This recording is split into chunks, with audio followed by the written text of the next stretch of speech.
didn't come here to run. I came here to burn this whole operation down. That night, the Seoul sky cracked wide open. Lightning. It lit up the alleyways of Chinatown like a white-hot flashbulb. Thunder came rolling right behind, like the universe had the order backward. Light first, sound second, and standing in that light was a woman. One beat-up suitcase. Rain. Alone. Her hair, long, dark, and soaking wet, clung to skin that was deep and luminous. Her eyes were wide and sharp. The kind of face that stops you cold the second you see it. But before you even noticed her face, you felt something else. Something burning inside those eyes. A fire that had been going for 10 years and hadn't gone out yet. Thunder cracked again. Jaya didn't flinch. Not even a little. I didn't come here to run. I came here to burn this whole operation down. Of course, she didn't say that. Not yet. That came much later. That night, Jaya just stood there in the rain, staring up at the Seoul sky as the lightning tore through it. Accra, Ghana, to Seoul, South Korea, 12+ hours in the air, and she hadn't slept a single minute of it, because the moment she closed her eyes, she knew she'd see her mother's face. The suitcase held a few changes of clothes, and 2 other things. The first was an old photograph, a woman smiling, shot somewhere in Seoul, the last photo taken while she was still alive. Her mother, Ama Opoku. The second thing was buried at the very bottom, tucked beneath the clothes. A beat-up USB drive, 2 words written on it in black marker. So June. Jaya didn't pull it out. She just pressed her thumb against it, hard, and held it there. She rubbed the worn sticker residue on the side, the spot her mother used to touch out of habit, so often that the plastic had gone smooth and almost glossy there. Jaya pressed her thumb into that cold little piece of plastic like she was searching for warmth that wasn't there anymore. Then she closed the suitcase. Mum, I made it. Lightning flared again, flooding the alley in white. For a second it lit up Jaya's face like a spotlight. No tears. But something else was there. A decision. 10 years ago, Ama Opoku died in Seoul. The Korean police called it an accident. No note. No witnesses. The news story vanished in a day. The investigation wrapped in a week. But Jaya knew her mother had found something. And that something had gotten her killed. Ama had come to Seoul on a story. A massive financial scandal buried inside a Korean distribution cartel. Billions laundered through African supply chains over years. She'd been closing in on the truth when the calls stopped. 3 days later, they found her body. Jaya was 17 years old. She didn't cry at the funeral. Crying felt like losing to whoever had done this. While packing up her mother's things, she found it. A small USB drive. 2 words on the label. So June. That day, Jaya started studying. She learned Korean, picked up Portuguese. English she already had. She got certified as an interpreter, built a resume, tracked down the job listing at the company run by a man named Seo Jun. It took 10 years. People told her to let it go, said her mum would have wanted that. Jaya would smile and nod. Then study again the next morning. It starts now. But why an interpreter, of all things? And why Seoul? Why now? Nobody knew the answer yet. The next morning, 10 a. Lobby of KS Distribution Headquarters, Yeouido District. Jaya was in a blazer, her long natural hair falling over her shoulders, a resume envelope in her hand. The lobby was wide and quiet. Marble floors, high ceilings, suits moving through like they owned the place. Then the elevator doors slid open. The whole room shifted, like the air changed. The man who walked out had salt and pepper hair pulled back in a low bun. Tall. The kind of guy who rearranges a room just by entering it. Every eye in that lobby tracked him without even trying. So June. His gaze swept the lobby once, slowly, then stopped on Jaya. Half a second, that's all it was. But Jaya felt it. In that half second, this man had read her. All of her. Don't you dare flinch. She held his gaze. Didn't look away. Didn't blink. The corner of his mouth moved barely. A fraction of a second. Was it a smile? Hard to say. That was the scariest part. He walked past her without looking back. Jaya didn't realise she'd been holding her breath until he was completely gone. The interview lasted 3 minutes. Sojun's office. Wide desk. Floor-to-ceiling windows with the Han River behind them. He opened her resume. Scanned it. Closed it. Portuguese, English, Korean. That was his opener. Why would someone from Ghana learn Korean? I needed it. Needed it for what? This job. He studied her for a long, quiet moment. Jaya could feel him calculating, weighing something. Start tomorrow. That was it. 3 minutes. Jaya stood, walked toward the door, and then he spoke again from behind her. Did you bring a lot of baggage with you? Jaya stopped dead. Baggage. A simple question, the kind you ask anyone who just moved to a new city. So why did her heart just skip a beat? He doesn't know. He can't know. She didn't turn around. Just the essentials. Then she walked out. Standing alone in the hallway, she noticed her hands were shaking just slightly. Those eyes saw everything, gave away nothing. She balled her hands into fists. Hold it together. You fall apart now, and it's over.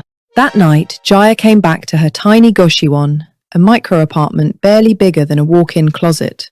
Her home base for however long this took. The city glittered outside the window. Lights on the river, lights on the roads, lights stacked up, building by building as far as she could see. She took out the USB drive and set it in her palm. Didn't open it, just stared. She knew what was on it. Everything her mother had risked her life to collect. Everything tied to the name Sojun. Still not opening it. Why? She set the drive on the table and pulled out her mother's photo instead. That smile. The last photo taken in Seoul. Mum. I'm here. I'm going all the way this time. Rain started again outside. The lightning was gone. But that fire behind Jaya's eyes still burning. First night in Seoul. And Seojun's parting words wouldn't leave her head. Did you bring a lot of baggage? Why did that question dig in so deep? She picked up the drive again. She needed to open it. The reason she'd kept it sealed for 10 years was simple. Cracking it open meant it was real, meant there was no going back. But not tonight. First day on the job tomorrow. She needed to be sharp. She tucked the drive back in the suitcase, right next to her mother's photo, closed her eyes. Rain knocked against the window. Back in Accra, rain smelled like hot red earth, finally getting some relief. But Seoul rain was different cold, almost like wet concrete and marble. Every drop reminded her this was the last city her mother ever breathed in. She lay there, listening. Sojun, what are you hiding? First day, 8 in the morning. Jaya hopped on the subway toward Yoido. Rush hour on the Seoul metro was nothing like Accra. Packed, but dead quiet. Everyone locked into their phones or their headphones. If eyes met, they bounced away fast. Nobody wanted to deal. Jaya grabbed a handhold and stared out at the tunnel rushing past. Darkness. The train cutting through it. Her reflection in the window staring back at her. Back in Accra's markets, everything was noise and sweat and chaos, every second reminding you that you were alive. This subway, so quiet, it was almost eerie. And Jaya was convinced her heartbeat, the one ticking down to payback like a time bomb, was loud enough for the whole car to hear. The woman in the glass looked like a stranger. Blazer, resume envelope, interpreter. But that's not what she was. Game on. Do not wobble. The train pulled into Yoido station. Jaya got off. Conference room, 27th floor, KS Distribution HQ. The Han River spread out below the floor-to-ceiling windows. Morning sun bouncing off the water. Gorgeous view. To Jaya, enemy territory. 3-hour meeting. Contract negotiations with a Portuguese partner firm. Portuguese, English, and Korean flying around all at once. Jaya didn't miss a single word. And she'd done her homework. She'd tracked down every interview the Portuguese CEO had ever given. So she already knew which direction they'd push before they even opened their mouths. But then something odd happened. The moment the Portuguese side was about to float a change in the contract terms, before Jaya could even interpret, Jun quietly closed the document in front of him. Smooth, casual, like it was nothing. But it wasn't nothing. Jaya caught it, and Jun knew she had. Their eyes met for maybe 0.3 of a second. Then they both looked away. The meeting continued. Meeting wrapped. The partners filed out. Just the two of them left in the conference room. Jun and Jaya. He was sorting papers without looking at her. When the Portuguese side was about to push back on the terms. He brought it up first. You read my face before you even started translating. An interpreter doesn't just carry words. Then what do they carry?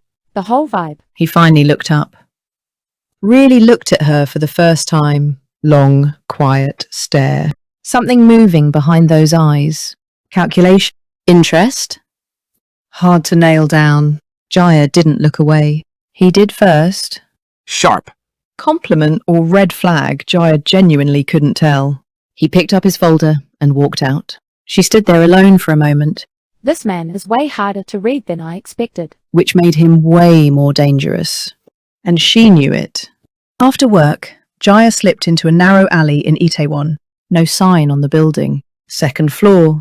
A dim little office that barely passed as one. Daniel was there. Former journalist, Nigeria. Early 50s. Deep lines around his eyes, hair greying out. 10 years ago, he'd tried to break the Ama Opoku story, and the whole article got killed before it ran. He'd been stuck in Seoul ever since. One unwritten story, and it had chained him here. How was it? First day? Quieter than I expected. The quiet ones are always the most dangerous. I know. That's exactly why I'm watching every move. Daniel pulled out an old folder and slid it across to her. Everything your mother was about to expose. The originals are gone, but I kept the index. Jaya opened it. Her finger stopped on one line. KS distribution internal ledger, location unknown. If that ledger still exists anywhere. It's in Sir Jun's office. Jaya, His voice dropped. the second you catch feelings for this man, you're done. I'm serious. He is a target, not a person. Jaya didn't look up from the folder. Understood. She said it, but Daniel wasn't convinced. She closed the folder. Any other leads besides the ledger? If I had more, I would have written the story already. That's all I've got. But Jaya, watch yourself. Someone around Seo-jun is always watching. Good. Then I need to see them first. Daniel didn't argue. Looking at her eyes, he already knew nothing he said was going to slow her down. Day 3, 2 in the afternoon. Seo-jun stepped out for an outside meeting. His assistant asked Jaya to drop some documents in his office. Opportunity. She pushed the door open. Big, quiet space. The kind of room that still smelled like the person who spent all their time in it. Weird feeling. She shoved it aside and moved fast. Desk spotless. Drawers locked. Bookshelves packed, but nothing that looked like a ledger. Nothing. Then a corner of paper peeking out from under a desk drawer. She reached for it. That's when the door opened. Looking for something? Jaya's heart stopped. 1/10 of a second. But in that sliver of time, she calculated hand position, the documents, her face, reset everything to normal. I was setting down the documents and some papers slipped. Sorry about that. He looked at her. 3 full seconds. Felt like 30. Next time, come when I'm in. She nodded and walked out. The second she was alone in the hallway, cold sweat ran down her spine. He doesn't know. He can't know. But why had he come back early? That question wouldn't let go. A week passed. Jaya had figured out Seo-jun's rhythm. Mornings, internal briefings. Afternoons, outside meetings. Evenings alone in his office. Every single time. Nobody allowed in, but something felt off. He ran the company like a boss, but he also moved through it like someone who was weirdly alone inside it. The moment meetings ended, he went solo. Never laughed easily with anyone. Never showed up to company dinners. Not once. A man at the top that isolated. That's not normal. And there was something else. His number 2, Im Tae-gyong, was making side moves behind Seo-jun's back. Every time the boss stepped out, Im was on his personal phone with someone. Short calls. Quiet. Never the office line. A hairline crack. Only Jaya seemed to notice it. Those two are not on the same team. That night, she called Daniel. Daniel, are you absolutely sure Sir Jun runs the cartel? On paper, yeah. Why? Something's off paper. He doesn't feel like the guy. A pause. Jaya, don't try to understand him. The second you start, you're done. She hung up and finally opened the USB drive. One file, a document, dated 10 years back. Her eyes moved slowly to the bottom. 2 signatures. One was Im Tae-gyong. The other one? Not Seo-jun. Jaya pressed her fingertip to the screen, slowly, trying not to shake. What does this mean? Seoul shined outside the window. Everything Jaya had believed for 10 years starting to shift. After seeing that document, Jaya changed. On the outside, same as always. On time, perfect translations, face completely locked down. She could look Seo-jun in the eye and appear totally unbothered. But on the inside, a 10-year-old certainty was crumbling. If it wasn't Seo-jun then who killed her mother? Im Tae-gyong. That name kept looping, but she didn't have enough yet. A signature on a document wasn't a confession. She needed to go deeper. The question changed. So does the plan. She shifted her target from taking Seo-jun down to figuring out exactly who he was, even knowing it was the more dangerous call. That afternoon, she rode with Seo-jun to an outside meeting for the first time. Just the 2 of them. Black sedan. Back seat. Him by the window, her beside him. Jaya caught a glimpse of the white strands of hair at the nape of his neck. For 10 years, she'd told herself that silver hair was the mark of a cold-blooded man, evidence of what he was. But up close, they looked different. Less like a villain's badge, more like the quiet sign of someone who'd been waiting a very long time and had gradually worn down from it. The sympathy she felt hit her like a slap. She drove her nails into her palm until they bit in, just to push it back down. 2 things could be true at once. He was connected to her mother's death, and he might not be the one who pulled the trigger.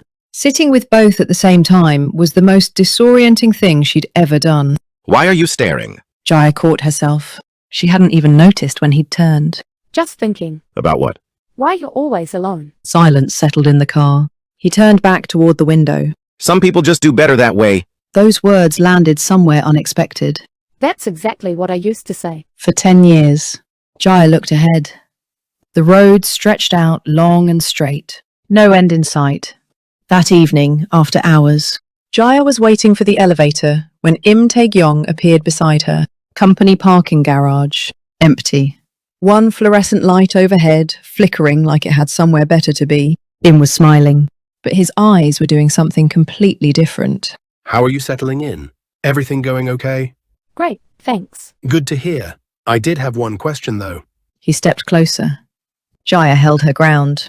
For someone from Ghana to get that fluent in Korean, there's got to be a reason behind that. I just love the language. You love it. He repeated it slowly, like he was chewing on it to see if it tasted right. Jaya held his gaze. Looking away meant losing. Sure, just curious. He turned to leave, then stopped, perfectly timed, like he'd run through this before. Oh, and heads up. Don't stay too late. Some of the security cameras in this building have dead zones after dark. Just so you know. Jaya didn't move until he'd completely disappeared. The elevator arrived. She got in. Doors closed. Alone, she leaned against the wall. That was a warning. So why hasn't he made a move? He clearly suspected her, but he was holding back. There was a reason for that. She just didn't know what it was yet. That night, she texted Daniel a photo of the document from the USB. His reply came at 2 a.m. Jaya, where did you get this? Why? What is it? The second signature, do you know who this person is? No idea. That's why I'm asking. Long pause. Then, Jaya, this person died 10 years ago. her hand went still. Who was he? A whistleblower. Someone inside the organization who chose to do the right thing. He was your mother's inside source. When he was killed, the whole story got buried with him. Jaya stared at the screen. A dead whistleblower. Im Tae-gyong's signature on the same document. Im Tae-kyung killed him. Can't say for certain, but it's the most likely read. Jaya, be careful. Im is a lot more dangerous than he seems. She put her phone down. The puzzle was clicking into place. But Seo-jun, where did he actually fit? If Im did it, did Seo-jun know? Or didn't he? Both were possible. And that was the scariest part. The next morning, Jaya showed up to find Seojun's office door wide open. That never happened. That door was always shut. She almost kept walking, but her feet stopped. Seojun was at his desk, not reading anything, not on his phone. He was holding a photograph. Old, faded, worn at the edges where fingers had touched it again and again over the years. This photo had been held so many times it showed. She tried not to look, but she looked anyway. There was a woman in the photo, smiling. Jaya's breath caught. She knew that face. She was completely certain. Her mother? Ama Opoku? Come in. Jaya couldn't move. Do you recognize her? She didn't answer. She couldn't. Seojun slowly turned the photo face down on the desk. Someone I knew a long time ago. Don't worry about it. Standing there, Jaya felt two things hit at exactly the same time. This man had known her mother, and this man was still hiding something. What do you know? She bowed slightly and walked out. In the hallway, she closed her eyes. 3 seconds. Then opened them. Later that afternoon, Im Tae-gyong walked into Sojun's office with a report. Jaya spotted it from the hallway. 5 minutes later, Im walked out. Jaya kept her head down, pretending to sort papers. Im glanced at her as he passed, said nothing, but that glance had something in it. When he was gone, she looked up. Sojun's door was shut. She was running out of time. If Im moved first, it was game over. She made up her mind. That evening, late, she stood outside Sojun's office, knocked.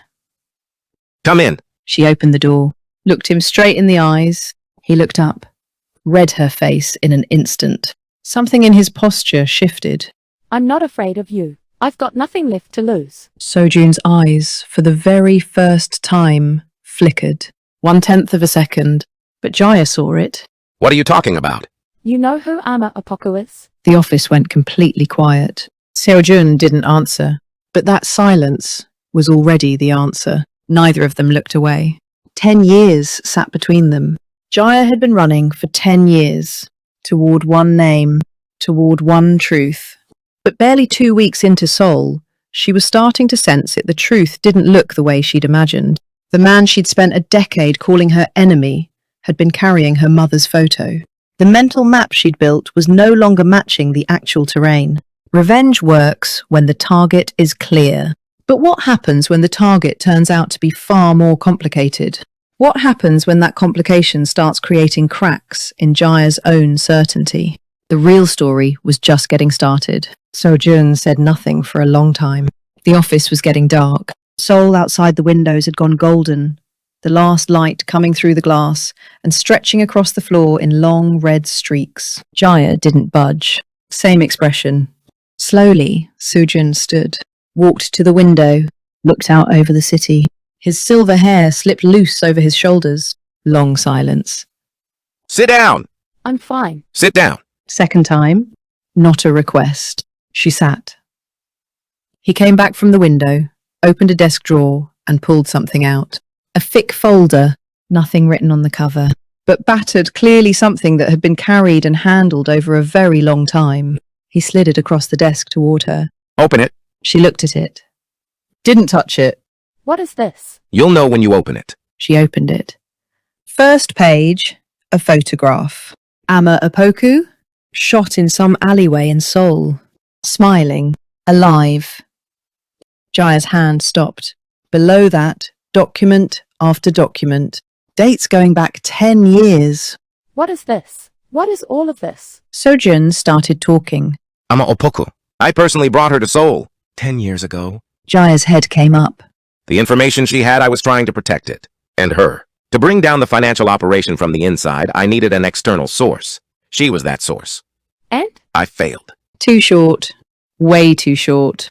You failed. Im Tae-gyong found out before I could stop it. He moved before I could. Jaya looked down at the folder. Her hands weren't moving.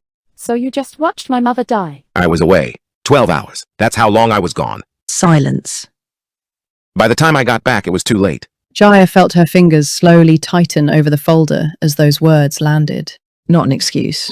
Not a defense. Just the truth, bare and flat. That's what made it the hardest thing to sit with. Believe him. Don't believe him. Two voices, fighting each other at the same time. Then it happened. The office door opened. Im Tae-gyong. He took in Jaya. Then Seo-jun, the folder, Jaya's face, and smiled. Well, would you look at that? That smile said everything. Figured it all out, I see. He stepped back, shut the door, locked it. Jaya got to her feet. Sit back down, interpreter. His voice had completely changed. Not the conference room voice, not even the parking garage voice. This was the voice underneath everything. The real one. Honestly, I've been waiting, wondering how long it would take you to show up. What are you talking about? Ama Opoku's daughter. You learned Korean and flew halfway around the world. What else were you here for? Jaya's stomach dropped. He'd known. From the very beginning. You found the USB too, didn't you?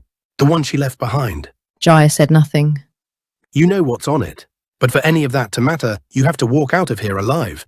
He reached into his jacket, pulled out his phone, a draft text, already open. Seo-jun, you know what happens if I send this? Seo-jun's expression went flat. Tae-gyong. You used to call me something else. Remember? Back in the day. The room went solid. Jaya looked between them. Back in the day. A whole history packed into 4 words. Im turned his phone screen toward Jaya. A draft text. Recipient, National Police Agency. 1 line. KS Distribution, Black Funds, sole order of Seo-jun. That's a lie. Evidence makes it true. That's how the game works. He turned to Seo-jun. Hand over the USB, and this never happened. That drive wouldn't even hold up in court anyway. Chain of custody's a joke. Let's just clean this up. Seo-jun didn't move. Jaya didn't move. Im put his thumb over the send button. 3 seconds. 1. Nobody spoke. 2. Seo-jun looked at Jaya. Jaya didn't look back. Jaya spoke. Send it. When Jaya said send it, her voice cracked just a hair. Im caught it and smirked. But his own thumb couldn't press the button, because reflected in Jaya's eyes, he saw himself. And the reflection looked exactly like the people who died because of him 10 years ago. Go ahead. That text traces right back to you. Recipient is the National Police. That's not going to play well. And the original USB isn't here. Im's eyes narrowed. Daniel has it. 3 news outlets are probably getting copies right now. Half true, but Im had no way of knowing which half. His hand trembled. 1/10 of a second. Seo-jun caught it. Seo-jun stood up. Slow. No rush. His silver hair falling loose over his shoulders. That single movement shifted every ounce of weight in the room. Tae-gyong. It's over. You can't do this to me. Do you know how long I've had your back? You went first. 10 years ago. Im's face locked up. Ama Opoku. I told you to stand down. You moved anyway. I did that for the organization. No, you did it for yourself. A beat of silence. I've known the whole time. I just didn't have proof. Jaya looked at him when he said that. Seo-jun wasn't looking at her, eyes fixed on Im. From the day Jaya walked through that door, I was waiting for you to make your play. Every muscle in Jaya's body went rigid. Did he use me? Or was he waiting for me? The line between those two things was razor thin. Something cracked in Im's eyes for the first time. The calculation behind them was gone. Im threw his phone at the floor. It hit the ground and shattered. He yanked the door open and was gone, fast, heavy steps. Running. Seo-jun was already on his phone. Short. Move! Right now. He hung up and looked at Jaya. The backup drive. Was any of that real? She held his gaze for a second. Half of it. For the first time, Seo-jun laughed. Short and quiet. But Jaya had a feeling she'd be remembering that laugh for a long time. He looked at her straight. No calculation. For once. The man you came here to destroy, that's me. Jaya's eyes shifted. I couldn't stop it. I've carried that debt for 10 years. So if you need to come at me, go ahead. The office was quiet. Jaya said nothing. She'd had a whole speech ready for a decade. Not one word of it would come. Outside, Seoul's night was beginning. She picked up the folder. Looked at the first page, her mother's face. Smiling. Last photo in Seoul. She looked at it once. Closed the folder. Looked at Seo-jun. He was waiting. No idea what was coming. She said nothing. Walked out with the folder. The hallway was empty. Quiet. Walking, she thought about it. 10 years. And she hadn't been the only one waiting. Im Tae-gyong tried to run that night. Incheon Airport. A 2 flight to Tokyo. After that, he probably didn't even know where he'd go next. The departure hall doors slid open and slid back closed. Im froze. People were waiting, not cops. No suits, cameras. Flash. Microphones pushed forward. Reporters. The man at the front, 50s, deep creases around his eyes, hair going grey. Eyes that had been waiting exactly 10 years for this moment. Daniel. Mr. Im Tae-gyong, the Ama Opoku case 10 years ago. Would you like to comment? Im's face turned to stone. The cameras got all of it. Flash, flash, flash. Nowhere to run. Everything he'd buried 10 years ago had been patient, and now it was done waiting. At that same moment, Jaya was sitting at the window of her tiny room, staring at her phone. Daniel's message. Got him. We got him. She put the phone down. She didn't cry. She thought she would. But her eyes stayed dry. 10 years. 4 languages. Late nights and early mornings. Certifications. Soul. Getting inside that company. And now it was done. But something strange was happening. There was a hollow spot in her chest. She'd always figured finishing this would fill something in. It hadn't. If anything, things had gotten quieter. Mum, I did it. So why does it feel like this? She pulled out her mother's photo. That smile. Looked at it for a long time. Soul shimmered outside the window. Next morning, a text from Sojun. Short.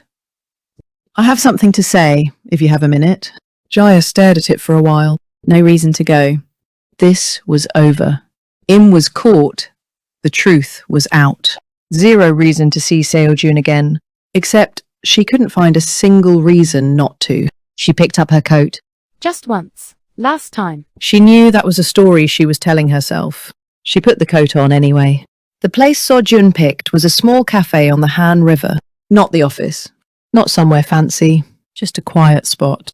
Window seat with a view of the river. He was already there. Silver hair pulled back, looking out at the water. A plain black shirt instead of a jacket. A version of him she'd never seen before.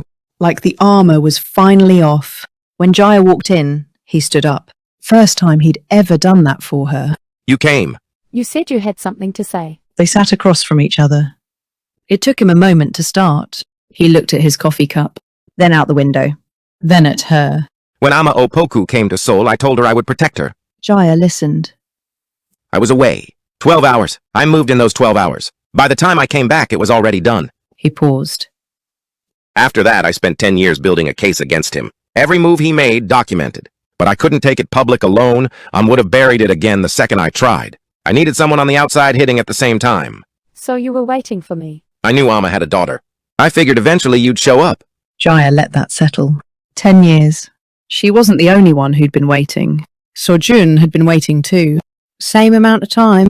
Completely different reasons. Same wait.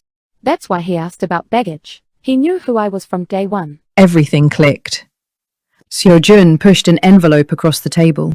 10 years of documentation. Every piece of the operation your mother was exposing. Every move Im Tae-gyong made, internal transaction records. All of it. Jaya looked at it. Why didn't you release this yourself? You could have. Because I would have crushed it. He'd been doing exactly that for 10 years. I needed someone on the outside hitting at the same time with the press. The weight of that landed. He hadn't used her. He'd specifically needed her, Ama Opoku's daughter, coming from outside, opening the door from her side at the exact same moment he opened it from his. Jaya took the envelope. Didn't open it, just held it. I don't forgive you. He looked up. 12 hours or 12 years doesn't matter. My mother is gone. I gave up 10 years. That's the truth. He nodded. Didn't push back. But I'll make sure this gets out. Because that's the difference between you and me. He went still. I'm giving this to Daniel. He'll know what to do with it. She stood. He stood. They faced each other. She looked into his eyes. Same eyes as the first time she'd seen him. But different now. No armor left. 10 years of weight finally set down. Thank you. Jaya didn't answer. As she picked up her things, she quietly slipped something next to his untouched, gone cold coffee cup. her mother's old photograph. It wasn't forgiveness, just a small, quiet period at the end of a sentence that had been running for 10 years. Left for a man who'd been carrying the same sentence just as long. Walking out that door, it hit her she hadn't left her mother behind in Seoul. She'd finally let her go. From that place inside herself where she'd been holding on the whole time. The Han River wind caught her hair when she stepped outside. She kept moving. Didn't stop. For just a second, she almost did. She didn't. The story broke across 11 outlets in 3 days. A whistleblower's death 10 years ago. The Ama Apoku case. The Black Ledger. KS Distribution internal transaction records. All of it. Out in the open. Im Tae-gyong didn't fall because someone knocked him over. He collapsed under the weight of 10 years of lies he'd stacked up himself. Jaya didn't read the articles. The morning they broke, she packed up her room. Same suitcase she'd dragged here from Accra. Last things to go in. Her mother's photo. And the USB drive. The one she no longer needed. She closed the suitcase. Mum, we're good. Morning light was pouring through the window. Bright and clear. The night she landed in Seoul, lightning had split the sky. Today was sunny. Jaya finished what she came to do. But standing at the finish line, what she found wasn't the downfall of an enemy. It was the full weight of everything she'd been carrying alone for 10 years, finally visible. Hate gives you a direction. It doesn't give you a destination. Jaya found the truth in Seoul. And somewhere along the way, she found herself again. Jaya started running at 17. One direction. One truth. That focus kept her alive, but it also kept her from seeing a lot along the way. Truth doesn't come packaged the way we want it. It's messier, more complicated, and sometimes hiding inside someone we've spent years calling the enemy. But here's what Jaya never let go of. Not revenge, but truth. Not a weapon, but evidence. And that's exactly why Im Tae-gyong never had a real shot. When you've been holding on to something painful for a long time, it's worth asking, am I chasing the truth or just chasing a person? Jaya's story leaves that question right on the table.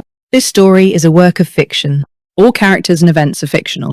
Before we wrap up, let's talk about what we can actually take from Jaya's story, because there's a lot here that applies to real life. Lesson 1. Don't confuse the direction with the destination. Jaya was laser focused on a goal, but she almost spent 10 years going after the wrong person. Drive and focus are powerful, but if you're locked on to one target without stopping to check the facts, you can burn years charging at a wall. Ask yourself regularly, is this still the right direction? Or am I just moving to feel like I'm doing something? Lesson 2. Evidence beats emotion every single time. Jaya felt everything.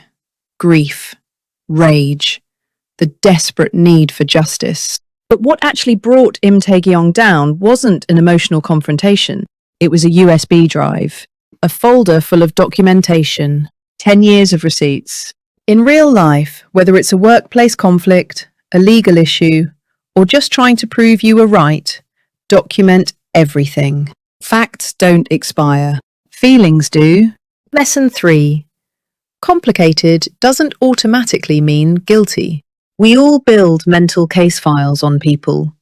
The ex who hurt us, the boss who wasn't fair, the friend who vanished. And sometimes those files are solid. But Jaya nearly destroyed the one person who was actually working alongside her because she'd already made up her mind about who he was. People are complicated. Sit with that before you act on it. Lesson 4. Letting go isn't losing. Jaya didn't walk out of that cafe weaker. She walked out lighter. There's a real difference between forgiving someone and releasing the weight you've been carrying because of them. You don't owe anyone forgiveness, but you might owe yourself some peace. Lesson 5. Your pain has power, but only if you point it in the right direction. Jaya turned grief into 4 languages, a professional certification, and a decade of relentless preparation. That's remarkable. But that same intensity, aimed at the wrong target, could have wrecked her. Pain is fuel. What matters is where you aim it. This educational segment is for reflective purposes only.